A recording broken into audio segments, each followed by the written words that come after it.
Tomorrow will not be an ordinary day for Catholics around the world.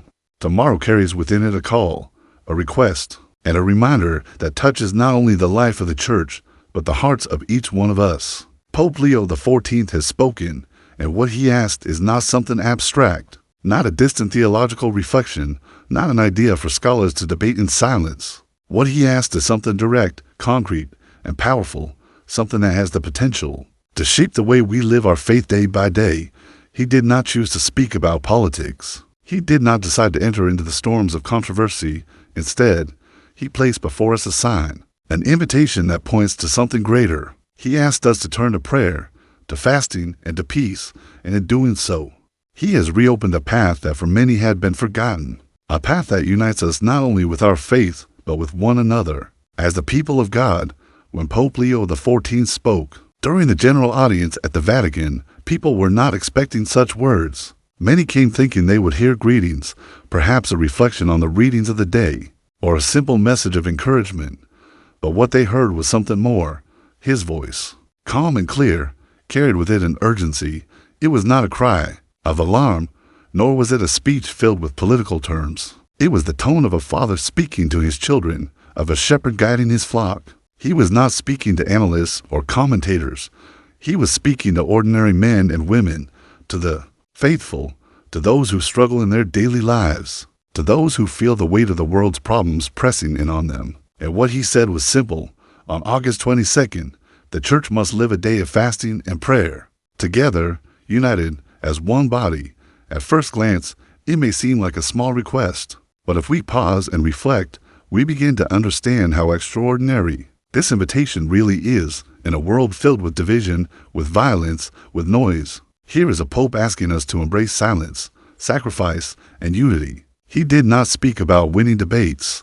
He did not speak about gaining influence in politics. Instead, he reminded us of something more essential, that without inner peace, there can never be outer peace. Without turning our hearts back to God, we will never find harmony among ourselves. The way Pope Leo XIV presented his message was also striking. Unlike many of his predecessors who often spoke with great diplomacy, careful not to offend, Leo XIV chose words that were plain and direct. He avoided complication. He avoided ambiguity. He spoke in a way that touched consciences, not just minds. His speech did not sound like a strategy or a plan. It sounded like an invitation, like an act of love, and people noticed. In the silence of the square, his words carried weight. They stirred something deep. A central part of his address was dedicated to Mary, remembered in the Church as Queen of Peace. For centuries, this title has been part of Catholic devotion, but often it is treated as something poetic, almost decorative. Pope Leo XIV, however, reminded us that this is not a mere title. It is a truth of faith. Mary, the Mother of God, watches over the world, guiding, protecting, interceding. And by placing her at the center of his reflection, the Pope was calling us back to what is essential. Mary is not only an icon of devotion, she is a living presence, a mother, a queen who fights for peace and who stands beside us, especially in the most difficult times. When he spoke of Mary as Queen of Peace, it was as if the Pope wanted to draw our attention to the fact that where human power fails, faith finds a way. Leaders, governments, and powerful institutions may fail to bring harmony, but Mary, through her maternal love, shows us that peace begins with the heart. She points us to Christ, and through her, we learn that even in the darkest of times, we are not abandoned. This reminder could not have come at a more urgent moment, because today, as Pope Leo XIV himself noted, the world is wounded, humanity is divided, tensions rise, and conflicts continue with no end in sight. Families are torn apart. Societies are restless, and the headlines remind us daily of how fragile peace truly is. And yet, instead of giving us a long analysis of world affairs, instead of pointing fingers at leaders or governments, the Pope chose a different path. He spoke of the need for peace within ourselves, the kind of peace that comes only through prayer, fasting, and faith. He reminded us that the Church is not simply another voice in the world, but a light, a beacon pointing to something beyond the noise. The climax of his message came when he asked us to dedicate August 22nd as a day of fasting and prayer. He asked not politely, not as an option for the few, but firmly, as a pressing invitation for all Catholics everywhere. He wanted this act to be lived together, in unity, as one body of believers. He wanted it to coincide with the liturgical memorial of Mary, Queen of Peace, underlining that this is not a political gesture, not a strategic move, but something rooted in faith itself. Fasting, in our modern times, may seem outdated. We live in an age where comfort is valued, where sacrifice is often avoided, where discipline is seen as unnecessary. Yet the Pope reminded us that fasting is not just about giving something up. It is a way of rediscovering what is most important. It is a way of making space for God. It is a way of showing solidarity with others. It is a reminder that we are not slaves to our desires, but children of God, capable of offering even our hunger as a prayer. Fasting, then, becomes not only a personal act, but a communal one. It unites us with others who fast at the same time. It transforms individual sacrifice into a shared expression of faith. And prayer, too, takes on a new dimension when it is done together.